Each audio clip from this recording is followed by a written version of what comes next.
Ezequiel 33, versículo 21, y leeremos hasta el 33.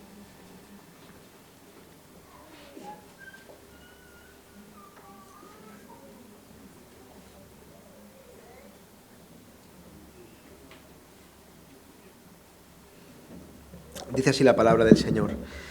Aconteció en el año 12º de nuestro cautiverio, en el mes 10º, a los 5 días del mes, que vino a mí un fugitivo de Jerusalén diciendo: la ciudad ha sido conquistada.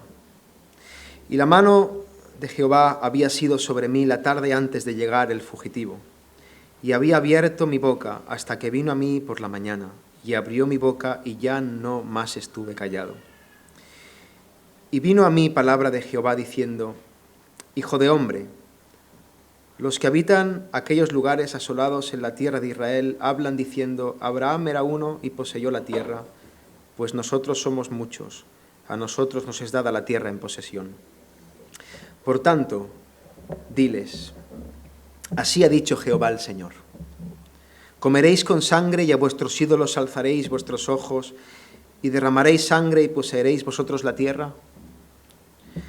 Estuvisteis sobre vuestras espadas, hicisteis abominación y contaminasteis cada cual a la mujer de su prójimo, y habréis de poseer la tierra.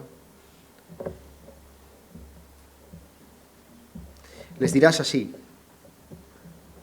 así ha dicho Jehová el Señor: vivo yo que los que están en aquellos lugares asolados caerán a espada, y al que está sobre la faz del campo entregaré a las fieras para que lo devoren, y los que están en las fortalezas y en las cuevas de pestilencia morirán, y convertiré la tierra en desierto y en soledad, y cesará la soberbia de su poderío, y los montes de Israel serán asolados hasta que no haya quien pase. Y sabrán que yo soy Jehová cuando convierta la tierra en soledad y desierto por todas las abominaciones que han hecho. Y tú, hijo de hombre, los hijos de tu pueblo se mofan de ti junto a las paredes y a las puertas de las casas, y habla el uno con el otro, cada uno con su hermano, diciendo: venid ahora y oíd qué palabra viene de Jehová. Y vendrán a ti como viene el pueblo, y estarán delante de ti como pueblo mío, y oirán tus palabras, y no las pondrán por obra. Antes hacen halagos con sus bocas, y el corazón de ellos anda en pos de su avaricia. Y he aquí que tú eres a ellos como cantor de amores, hermoso de voz y que canta bien, y oirán tus palabras, pero no las pondrán por obra. Pero cuando ello viniere, y viene ya, sabrán que hubo profeta entre ellos. Amén. Oremos. Señor, tu palabra es suficiente, poderosa, más cortante que espada de doble filo, que penetra, Señor.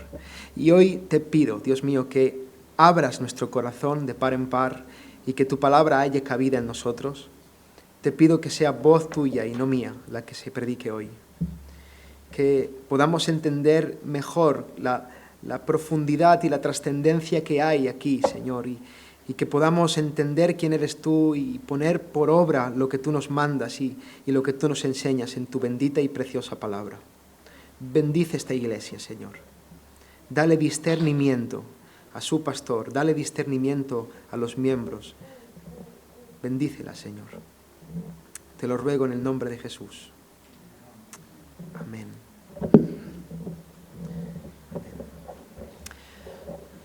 Querida iglesia, este pasaje empieza de la peor manera que podría empezar un pasaje, un sermón. La peor manera que podríamos imaginar se encuentra escrita en los primeros versículos que acabamos de leer. Y nos cuenta la Escritura que el pueblo de Dios había sido conquistado por un rey malvado, un rey pagano, tirano, que estaba acechando a la ciudad santa desde hacía tiempo.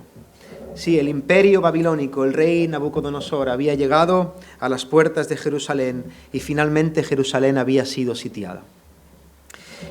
De esta manera la ciudad que debía albergar la bendición, que debía ser el paradigma de la luz a las naciones, de la bendición del Señor al mundo, acababa de ser tomada por el pueblo enemigo, un pueblo idólatra, pagano y malvado.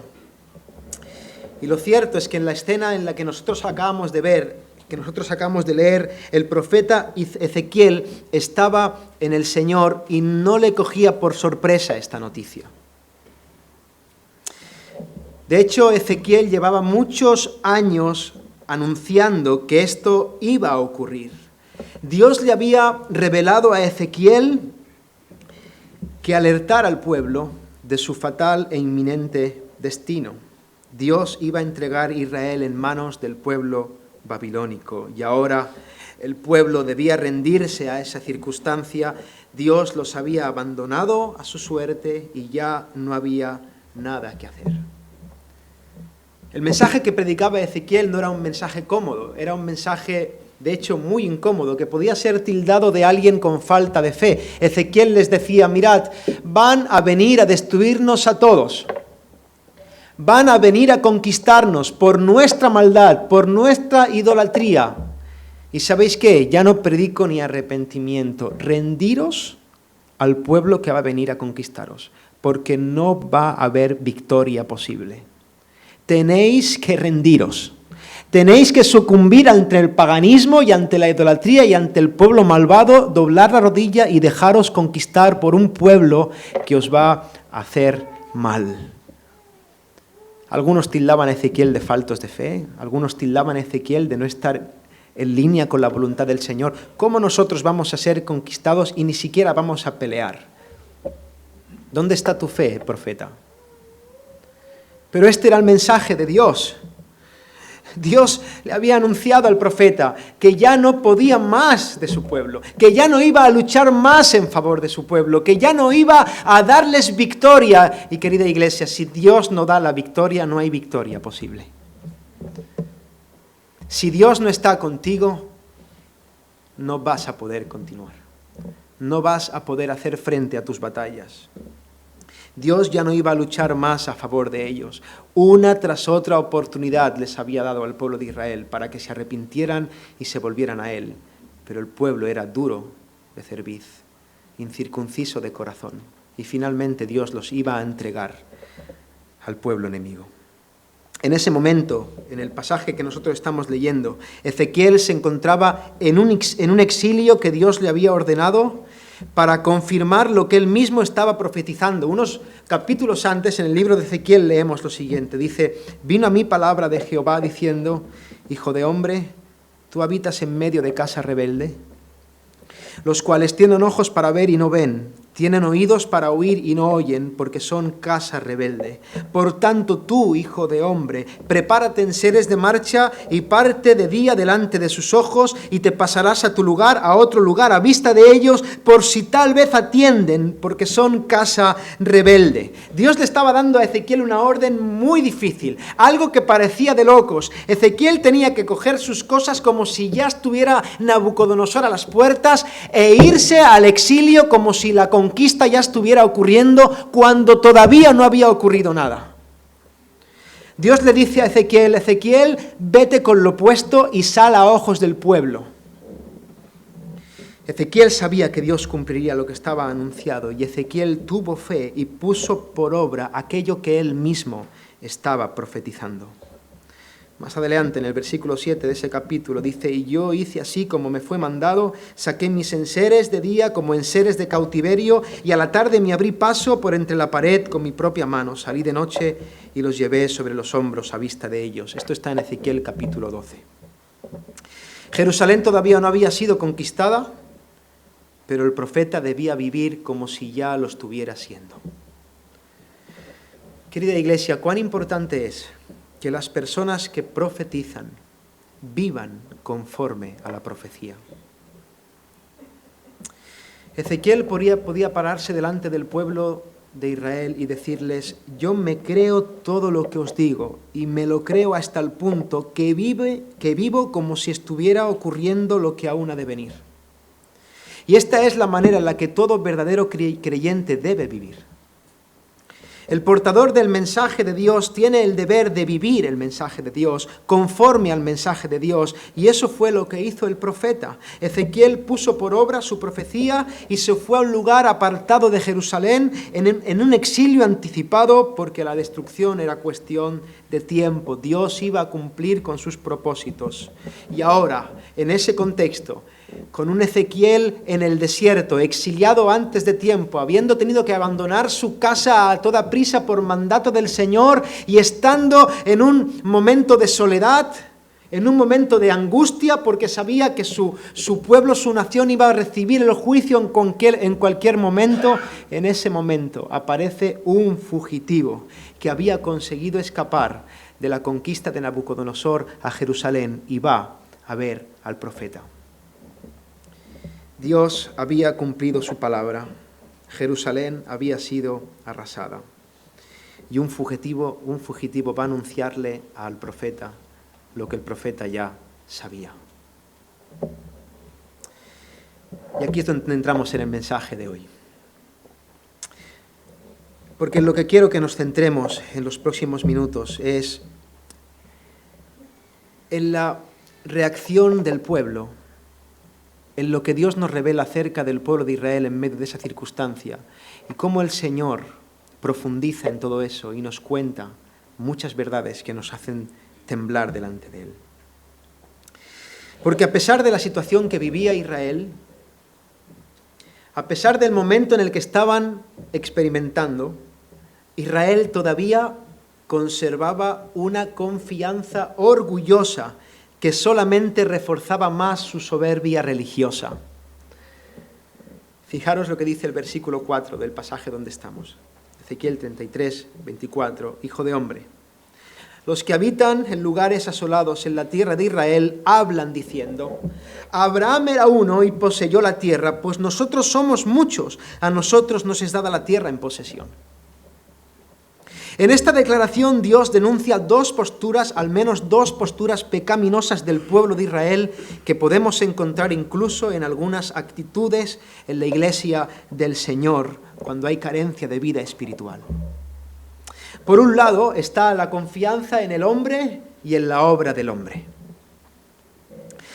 Los judíos argumentaban lo siguiente: si Abraham, siendo solamente un hombre anciano con unos cuantos siervos, había podido habitar en la tierra y poseer la tierra, ellos también podrían conseguirlo en su situación. Israel no se creía que iba a pasar lo que el profeta anunciaba. Y tal vez sí, tal vez era verdad que iban a tener problemas, tal vez era verdad que un ejército trataría de invadirles, pero finalmente la tierra, a fin de cuentas, era suya. Dios se la había entregado a nuestro padre Abraham. Y como nosotros, siendo tantos, siendo tan numerosos, siendo un ejército tan poderoso, no vamos a poder hacer frente a la batalla que tenemos por delante cuando Abraham, que era uno solo, pudo. Las personas tenemos tendencia a hacer estas horribles comparativas y poner nuestra confianza en nuestras capacidades y en lo que hay en nuestro alrededor. Hablo, por ejemplo, de creyentes que se sienten seguros de pertenecer a una congregación donde asiste mucha gente, donde hay mucho número, y que además se atreven a mirar con susceptibilidad a las iglesias pequeñitas donde parece ser que no está habiendo mucha membresía. Personas que van a un lugar donde hay muchas personas porque eso les da una identidad. Pero al mismo tiempo, esas personas que descansan en el número y en la fortaleza del hombre son normalmente las que tienen menos interés en la vida espiritual de la iglesia a la que asisten. No les interesa la calidad, sino la cantidad. Ese tipo de personas suelen sentir que se les cae el mundo encima cuando la iglesia empieza a vaciarse de gente porque un pastor piadoso y comprometido empieza a confrontar a los que están allí con la verdad del Evangelio. Esta actitud se ve muchas veces en muchos miembros o en muchos supuestos creyentes que ponen su identidad y ponen su corazón en la fama, en el poder, en el número, en el reconocimiento público. Pero esta actitud también se ve muy claramente en aquellos pastores que necesitan ver sus iglesias llenas para sentirse realizado. Y digo necesitan porque es algo que no está mal desearlo, pero sí está mal necesitarlo. En ocasiones hay siervos del Señor que se desvían y sucumben a la tentación de rebajar las exigencias de la palabra para mantener a cabras en los asientos que deberían ocupar las ovejas.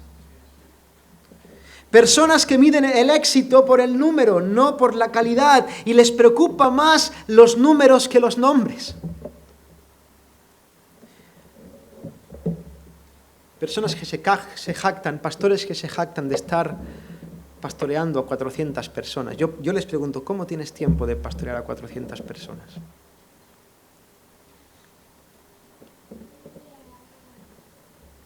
Y que encima miran con recelo a aquellos pastores fieles que están con un grupo de 10, 12 personas en un pueblito dando su vida por ellos. Yo debo recordarles que el pastor de pastores, cuando caminó por esta tierra, caminó con 12.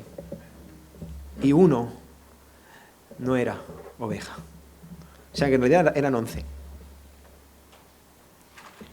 El Señor tenga misericordia de ellos y nos libre a nosotros de caer en este engaño malvado, en este momento de moda, en este momento peligroso en el que vive. Yo hablo con la confianza que me ha dado vuestro pastor.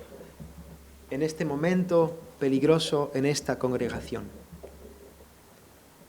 Que vuestra identidad no sea el número. Que vuestra identidad no sea este hermoso local. Que vuestra identidad no sea que os vean miles y miles y miles de personas por YouTube. El Señor bendiga eso. Eso es bueno. Pero que no se levante un altar hacia eso. ¿Qué peligro corréis, hermanos? ¿Qué bendición tenéis y qué peligro corréis? El Señor os libre de hacer un ídolo del éxito. Pero por otro lado, el profeta expone otra situación que se estaba dando en esa confianza en sí mismo del pueblo y que se suele dar también en muchas iglesias.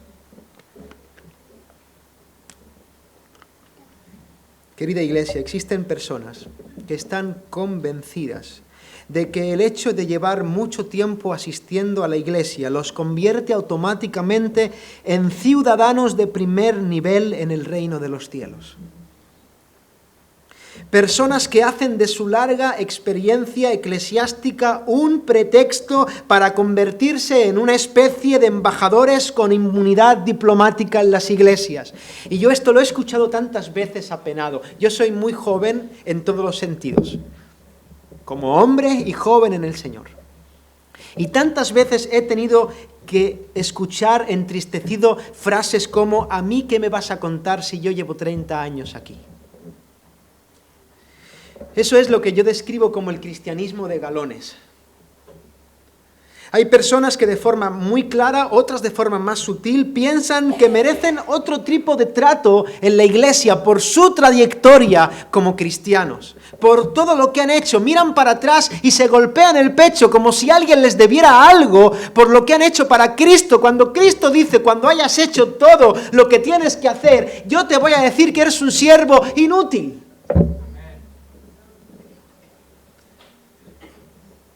Dios no hace acepción de personas y el hecho de que tú lleves aquí 30 años en el Señor, lleves 40 años, 50 años, hayas nacido de una familia cristiana y seas cristiano de 8ª generación, eso no te hace ni siquiera cristiano.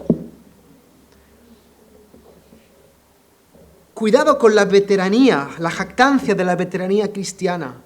Si hay actitudes como esta en tu corazón, debes tener cuidado, tu espiritualidad está en peligro. Porque el hombre de Dios, el que realmente es un hombre de Dios, se ve más ignorante y más pequeño cuanto más tiempo pasa de calidad con el Señor. El hombre espiritual es aquel que vive de rodillas y que llega al final de sus días roto en 1000 pedazos por el Espíritu Santo. El hombre espiritual, el hombre de Dios, es aquel que se ve cada vez más pequeño a sí mismo y a los demás como más superiores a él. delante de la cruz de Cristo no hay lugar para el orgullo.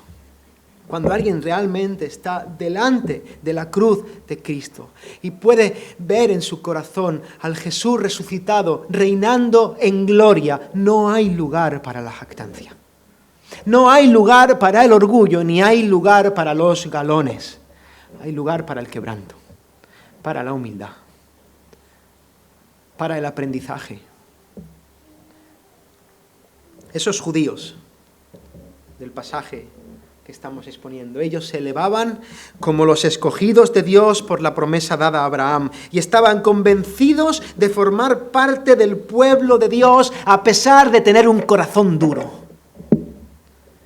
Pero la verdad es que si no nacemos de nuevo, no podemos entrar en el reino de Dios. Y las promesas de bendición del Señor no son para nosotros.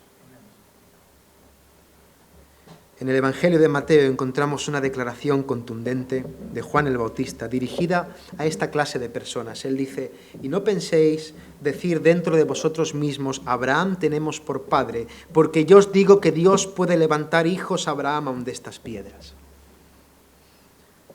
Los judíos, y ese es el punto, ellos esperaban mantenerse en su idolatría, esperaban mantenerse en su maldad y al mismo tiempo ser bendecidos como pueblo escogido de Dios, porque cada día iban al pueblo a rezar.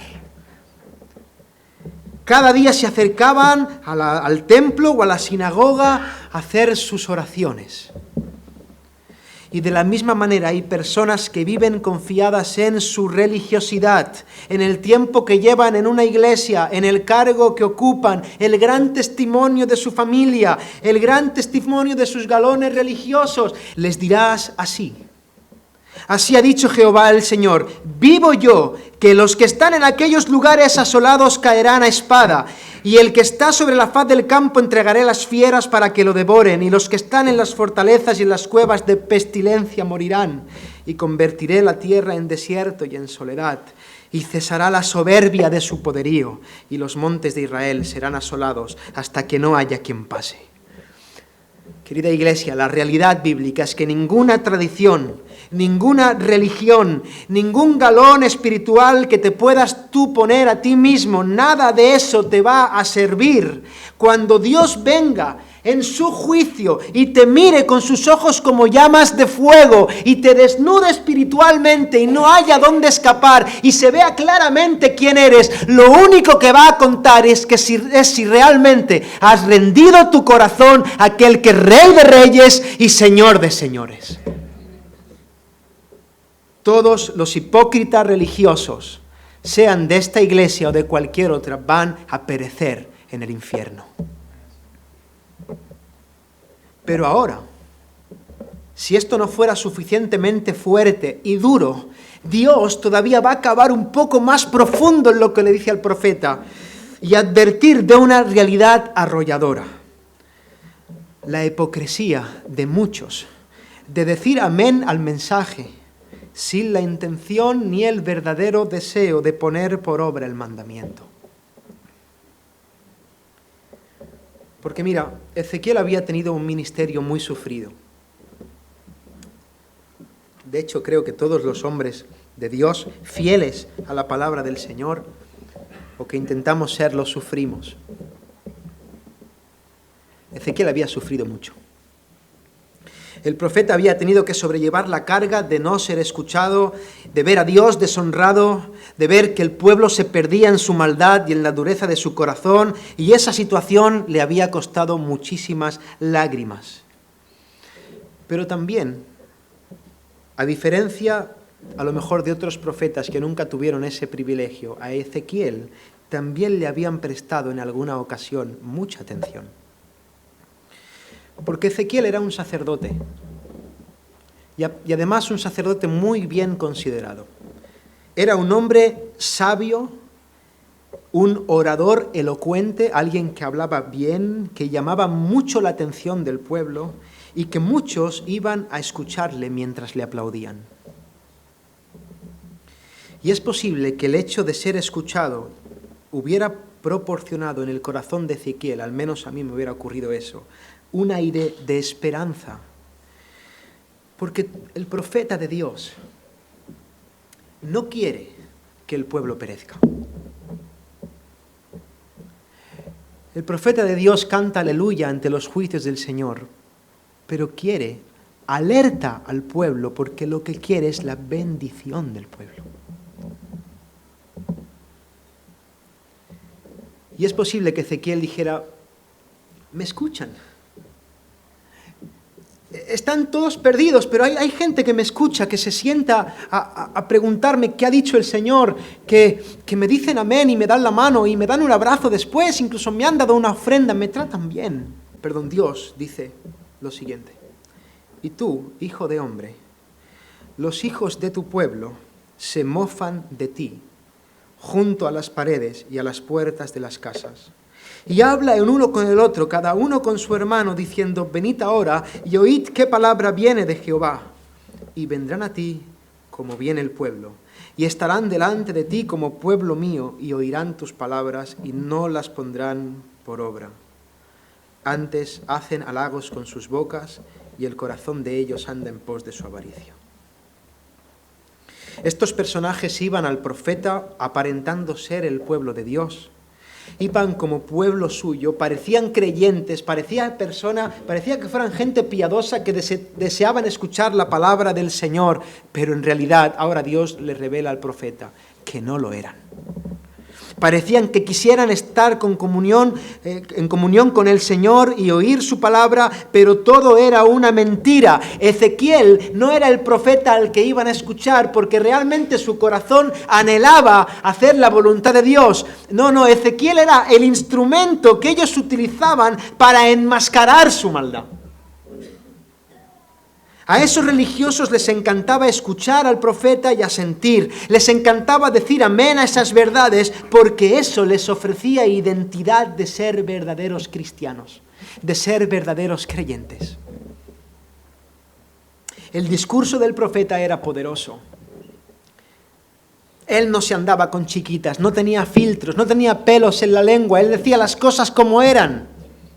Decía lo que nadie se atrevía a decir. Él estaba dispuesto a pagar el precio de ser odiado para decir lo que el Dios dice y lo que mucha gente se calla por temor al hombre. Y estar a su lado era formar parte de su grupo espiritual. Pero en realidad no deseaban a Dios.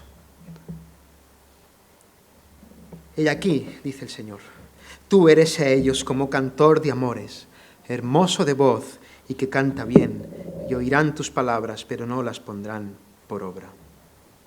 Esas personas encontraban identidad y significado en estar de acuerdo con la verdad, pero su corazón estaba lejos de amar esa verdad. Ellos eran unos hipócritas que solamente querían alimentar su orgullo usando el Evangelio como excusa.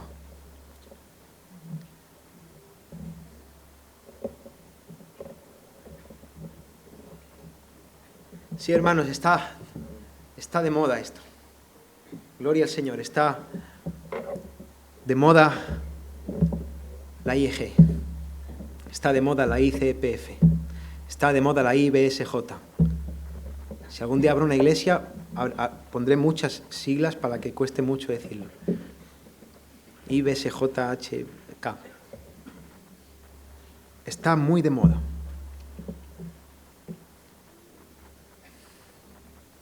Pero debemos poner nuestro corazón en alerta ante esta realidad, hermanos.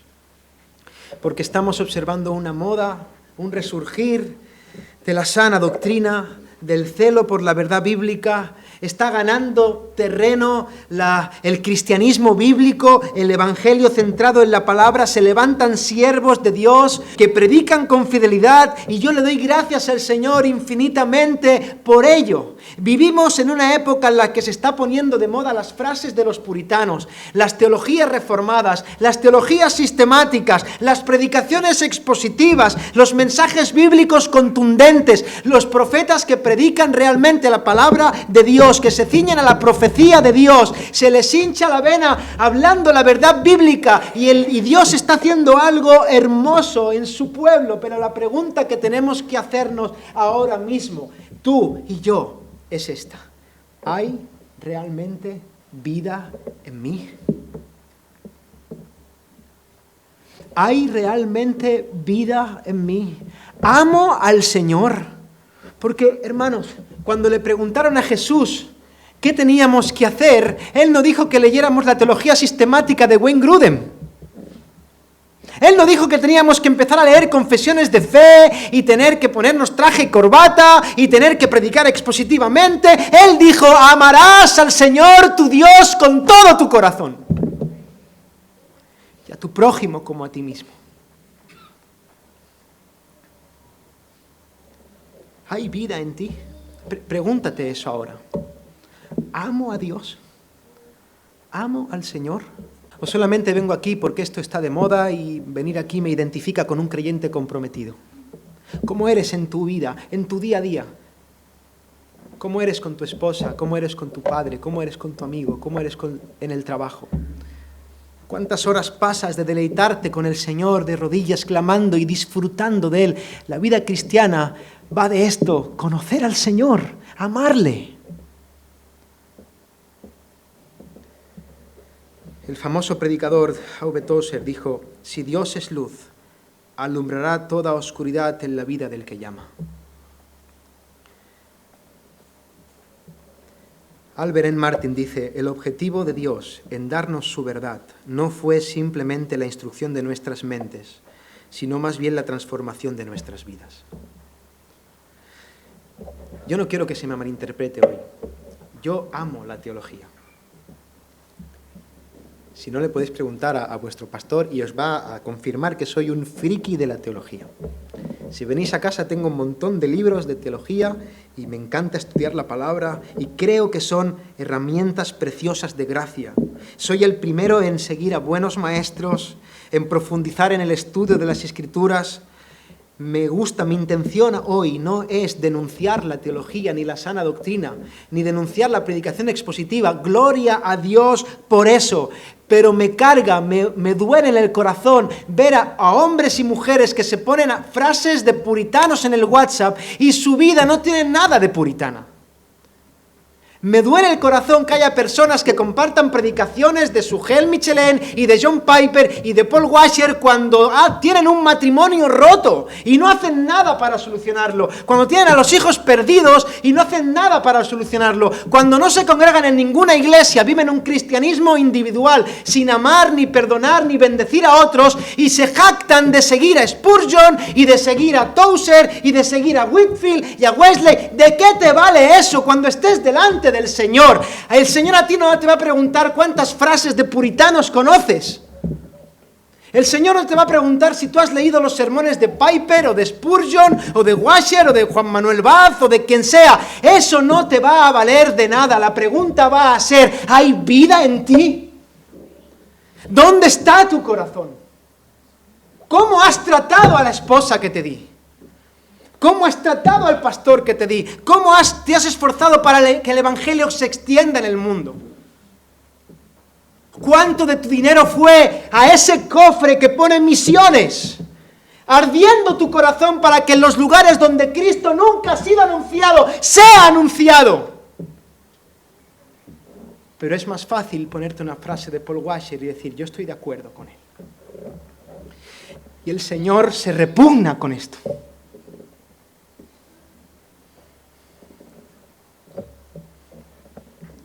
Hay una forma de falsa fe que dice creer en Dios, pero que vive como si Dios no existiera. Algunos han llamado esta forma de vivir como el ateísmo práctico. Son creyentes de labios, pero ateos en la práctica. Mira, hay un salmo, hay dos salmos en la Escritura que habla de esto claramente. David, en el Salmo 14, dice el necio en su corazón: no hay Dios, se han corrompido, hacen obras abominables, no hay quien haga el bien. Ahora, en el tiempo en que David escribió este salmo, ningún ser humano del Oriente Medio decía que Dios no existía. El ateísmo, como hoy en día se entiende, no existía como cosmovisión. Todo el mundo tenía conciencia de una o más deidades. Sin embargo, David dice que el necio dice en su corazón, no hay Dios. En el corazón de esas personas sí que estaba la percepción de esa realidad. Personas que dicen creer en Dios, pero que viven como si el Dios todopoderoso y soberano no existiera. Y el Señor catalogó esa actitud como una malvada necedad que desgraciadamente hoy vemos en muchas iglesias.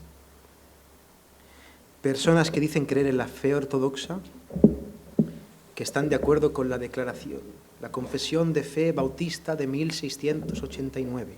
Y lo dicen todo, porque así es como más. Se saben hasta el año.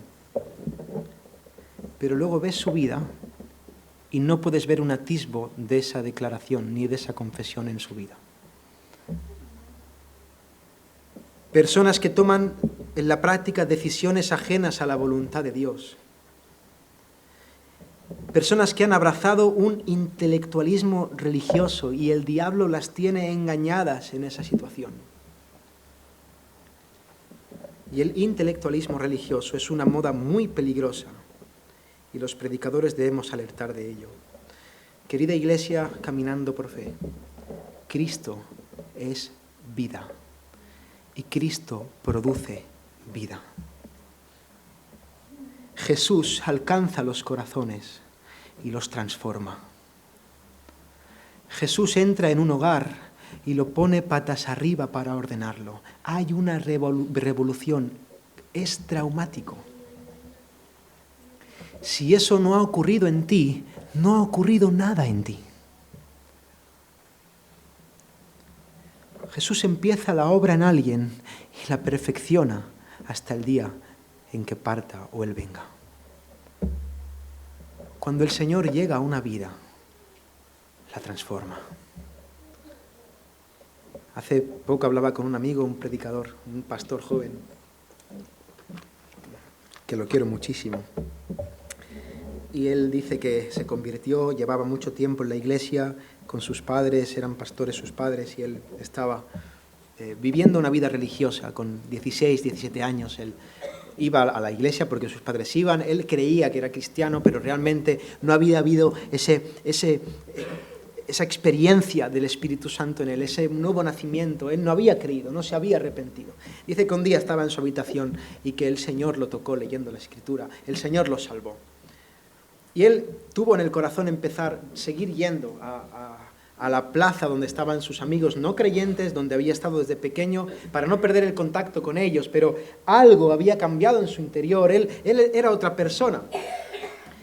Él siguió yendo a esa plaza donde estaban sus amigos porque él tenía en el corazón compartirles lo que él había experimentado, buscaba la oportunidad y en un momento dado, uno de los amigos que lo conocía de mucho tiempo atrás, lo miró así y le dijo, no voy a decir el nombre, fulano, mira, parece que hayas nacido de nuevo. Él no sabía los conceptos cristianos. Le dijo, parece que hayas vuelto a nacer. Y entonces este chico le dijo, sí, efectivamente, es que eso es lo que me ha ocurrido. He nacido de nuevo. Y empezó a predicar el Evangelio. Hermanos, se nota. Algo pasa diferente cuando un corazón es transformado por el poder del Evangelio. Y eso no lo puede hacer las frases de los puritanos en el WhatsApp, ni pertenecer a una iglesia famosa, ni las visitas en Facebook, ni hacer un largo viaje para estar aquí. Eso solamente lo puede hacer el Evangelio del Señor Jesús. El poder del Espíritu Santo transformando corazones y revolucionando vidas.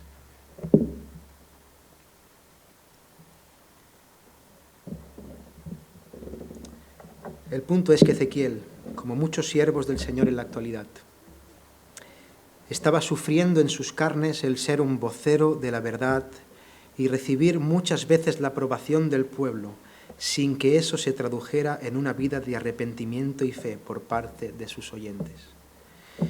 Y creedme cuando os diga que eso causa mucha frustración en el corazón del que predica. Ver cómo estás predicando la palabra y cómo las cabezas asienten y después continúan con su vida igual, sin tomar decisiones, sin enfrentarte a sus situaciones, sin coger, como se dice vulgarmente, el toro por los cuernos y hacer la voluntad del Señor. Sin atreverse, escondiéndose en su religión, en el ya lo haré, en el sigo yendo allí porque estoy seguro. ¿Y sabes el peligro de esto? Que acabas haciéndote inmune a los golpes del Espíritu Santo. Y lo que el primer día cuando viniste aquí te acaba asombrando, empezó por asombrarte y llenarte el corazón, cuando el Espíritu Santo golpea y tú sigues diciendo que sí, pero haciendo que no, al final el Espíritu deja de golpear y vas a empezar a venir aquí. Y la predicación que antes te llenaba tanto va a dejar de saberte a gloria.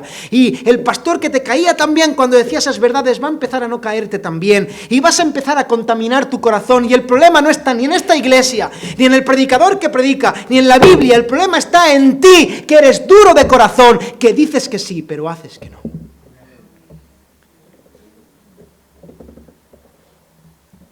Pero si causa frustración en el corazón de los que predicamos, de los que conocemos las vidas de las personas, y oramos y clamamos al Señor que haga la obra, imagínate la frustración que causa esto en el corazón de Dios. El Señor considera una burla,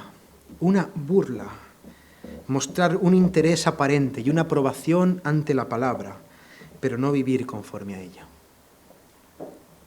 Dios le dice al profeta que el pueblo se está burlando de él. Había gente que se acercaba a Ezequiel y parecía que estaba conforme con lo que decía. Le aplaudían, le respetaban y el profeta podía tener la sensación de estar calando en la gente, pero era una postura hipócrita, mentirosa.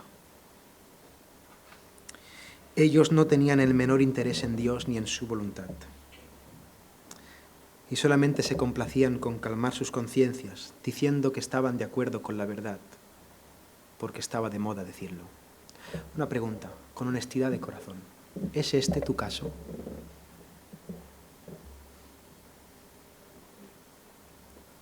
No me interesa tu doctrina. No me interesa. No me interesa la confesión de fe que hayas abrazado, ni a la preciosa y hermosa iglesia, que el Señor la bendiga, a la que tú perteneces. ¿Cómo vives? ¿Cuál es tu fruto? ¿Qué dicen tus vecinos de ti? ¿Cómo eres cuando tú estás en tu casa solo? Tu mujer, ¿cómo eres cuando en las conversaciones en las que no está la esposa del pastor delante para contarle al pastor lo que vas diciendo? ¿Cómo eres con tus hijos? ¿Cómo eres en tu vida de oración?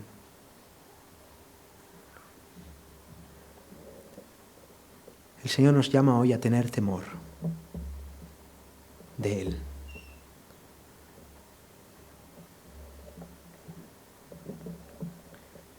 Ezequiel anunciaba la palabra de Dios y por lo tanto todo lo que Ezequiel decía era ciertísimo. No podía haber ninguna duda de que todo lo que decía el profeta acabaría ocurriendo. Dios lo había dicho y eso pasará. Jerusalén iba a ser tomada. Su pueblo iba a ser llevado cautivo. Este pasaje cierra con este versículo. Dice, pero cuando ello viniere, y viene ya, sabrán que hubo profeta entre ellos. Ezequiel advirtió y se cumplió. Y de la misma manera, querida iglesia, amada iglesia, amigos y amigas que nos visitáis, nosotros sabemos que las advertencias de todo hombre de Dios que se centran en lo que Dios ha revelado en su perfecta y bendita palabra se van a cumplir letra por letra. El Evangelio es una verdad revelada que anuncia esperanza, pero también juicio. El Evangelio es una verdad revelada que anuncia vida, pero también muerte. El Evangelio es una verdad que anuncia perdón, pero también justicia.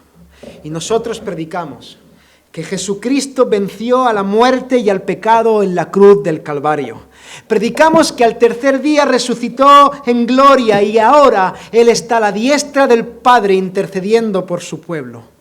Anunciamos que un día este Jesús de Nazaret regresará a la tierra para juzgar a los vivos y a los muertos. Y en ese momento todos los que no estén verdaderamente en Cristo serán echados en el lago de fuego, porque solamente hay un mediador entre Dios y los hombres, Jesucristo hombre. Es porque por medio de las obras de la ley ningún ser humano será justificado delante de Él. Porque no hay justo ni aun uno, no hay quien entienda, no hay quien haga lo bueno, no hay ni siquiera uno. Pero ahora el Señor se ha manifestado en gloria. Dios volverá para castigar el mal. Y el Evangelio es una realidad, no solamente un estilo de vida de gente que quiere portarse bien.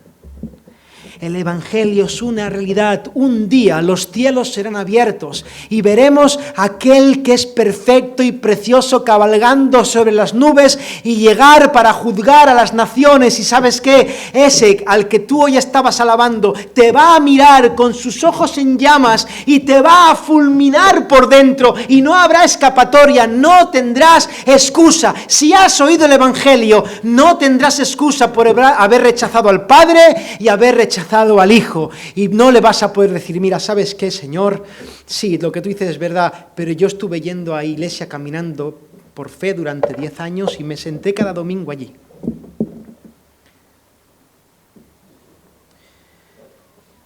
Los tratados teológicos, los años de ministerio, el tiempo de membresía, los libros que hayas leído, las veces que te hayas burlado de la profecía con tus amenes sin querer rendir tu vida a las verdades que los provocan. Todo eso no te va a servir de nada el día que Cristo venga en su gloria a juzgarte. En ese momento, todos los que hemos escuchado el mensaje del Evangelio sabremos que hubo profeta entre nosotros. Oh, hermanos, pero hoy es día de salvación. Porque hasta que eso ocurra, los cielos se han abierto para proclamar el Evangelio, las buenas nuevas a todas las naciones, para llamar a todo hombre y a toda mujer a que se arrepienta y crea en el Señor. Y hoy es día de salvación. Hoy es día de creer de verdad en Dios y de huir del intelectualismo muerto, religioso, de dejar de abrazar las grandes declaraciones teológicas sin abrazar al Dios de esas declaraciones. Hoy es día de confiar en Dios y en sus promesas y de escapar de la hipocresía religiosa. Es día de decidir verdaderamente seguir a Cristo.